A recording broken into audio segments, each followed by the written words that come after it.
Trump administration's Plunge Protection Team convened amid Wall Street rout. Here's what to know.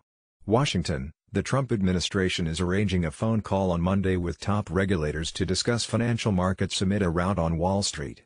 Treasury Secretary Steven Mnuchin will host the call with the president's Working Group on Financial Markets, known colloquially as the Plunge Protection Team. Yes, although it does not deal exclusively with Wall Street panic.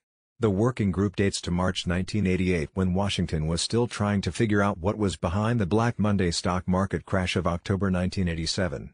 Then President Ronald Reagan created the group to find ways to keep financial markets operating smoothly.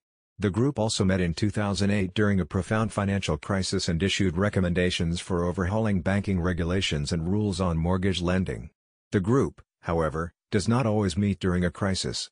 In 1999, the group issued a report asking Congress to change laws on derivatives markets.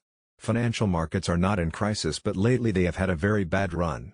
The benchmark S&P 500 stock index is on pace for its biggest percentage decline in December since the Great Depression.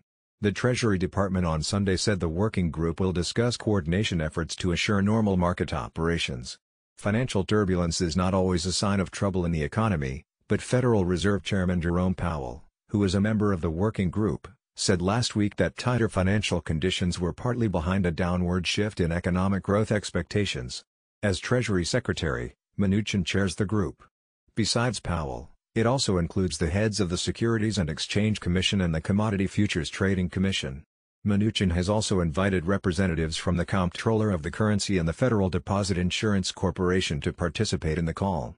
Investors are betting U.S. economic growth will slow as a tax cut stimulus fades and as 3 years of gradual interest rate hikes by the Federal Reserve cool purchases made by businesses and households. Slower growth in the global economy is also weighing on the United States. Additionally, Wall Street is on edge over reports that U.S. President Donald Trump has privately discussed firing Powell, who was nominated by Trump to be Fed chairman and took the helm at the U.S. Central Bank in February. The Fed's independence from politics is widely seen as vital for its mission of keeping inflation under control. On top of these concerns, Washington is currently roiled by a partial government shutdown that began on Saturday due to a congressional impasse over Trump's demand for more funds for a wall on the border with Mexico. Financing for about a quarter of federal government programs expired at midnight on Friday.